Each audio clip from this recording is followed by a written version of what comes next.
Everyone, আসসালামু আলাইকুম। আশা করি সবাই ভালো আছেন। আল্লাহর রহমতে আমিও ভালো আছি।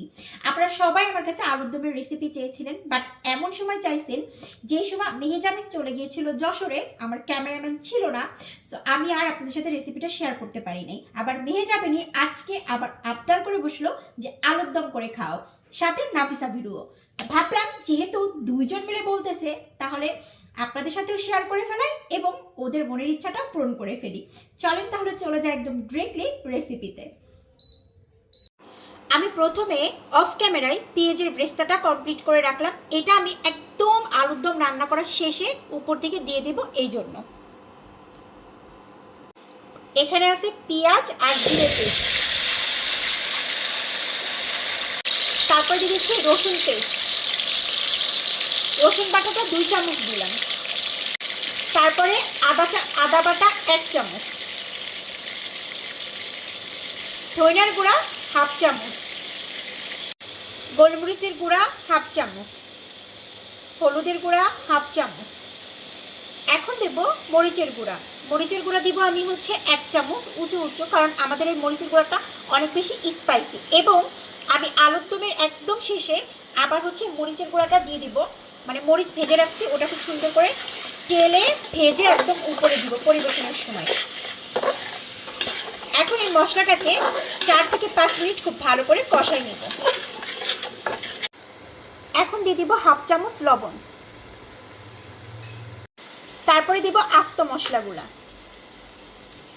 দিয়ে আরও ভালো করে নাড়াচাড়া করে কিন্তু আমি 3 থেকে 4 মিনিট ভালো করে কষিয়ে নেব। আলুর দমের মশলাটা আপনি যত ভালো করে কষাবেন, আপনার আলুর দমটা কিন্তু তত বেশি মজা হবে। আমার মশলাটা খুব ভালো করে কষানো কমপ্লিট হয়ে গেছে। আমি হচ্ছে আলুর দমের মশলাটা সবসময়ই একটু সময় নিয়ে কষাই। আমি 5-10টা মিনিট ধরে খুব ভালো করে কষাইছি। এখন এই পর্যায়ে আমি ধুয়ে পরিষ্কার করে রাখা নতুন আলুগুলো সব দিয়ে দিব। আর আলুটা খাওয়ার সময় এরকম ছোটো টাইপের আলু হলে বেশি মজা হয় আমার কাছে।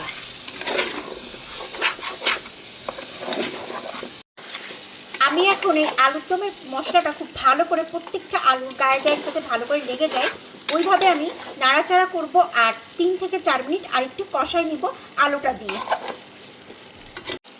আমার অনেক ভালো করে আলুগুলো কষানো কমপ্লিট হয়ে গেছে এবং প্রত্যেকটা আলুর গায়ে গায়ে এইভাবে মশলা লেগে গেছে। এই পর্যায়ে আমি সামান্য পরিমাণের গরম পানি দিব, একদম সামান্য পরিমাণে দিছি। এটা দিয়ে আমি জাস্ট 5 থেকে 7 মিনিট ঢেকে রাখবো। আমার আলুর দম কিন্তু অনেকটাই কমপ্লিট হয়ে যাবে, মানে আলুটা দমে রেখে খুব সুন্দর করে সিদ্ধ হয়ে যাবে। এই যে আমি ঢেকে দিলাম 5 থেকে 7 মিনিটের জন্য। আলহামদুলিল্লাহ, আমার হচ্ছে আলুর দমটা রান্না কমপ্লিট হয়ে গেছে। এবং আপনারা ঠিক এইভাবেই কিন্তু রান্না করবেন, অনেক বেশি মজা হয়, অনেক বেশি। আমার যেহেতু রান্না কমপ্লিট হয়ে গেছে, এখন এই গরম গরম ধোয়া ওঠা আলুর দমই আজকে মেহেজাবিনকে খেতে দেব।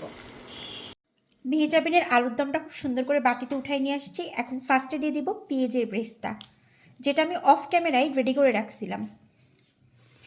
এবং এখানে দিব হচ্ছে মরিচের তেলে খুব সুন্দর করে ভেজে গুঁড়ো করে নিছি। এটা স্পাইসি হবে, টেস্টি হবে এবং পারফেক্টলি দোকানে বা রেস্টুরেন্টে যে আলুর দমগুলো বিক্রি করে তার থেকে বেশি মজা হবে।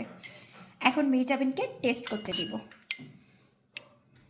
মেহেজাবিন, এখন রিভিউ দাও যে তোমার আলুর দমটা পারফেক্ট এবং মজা হয়েছে কিনা। একদম গরম গরম ধোয়া উঠানো নিয়ে আসছি।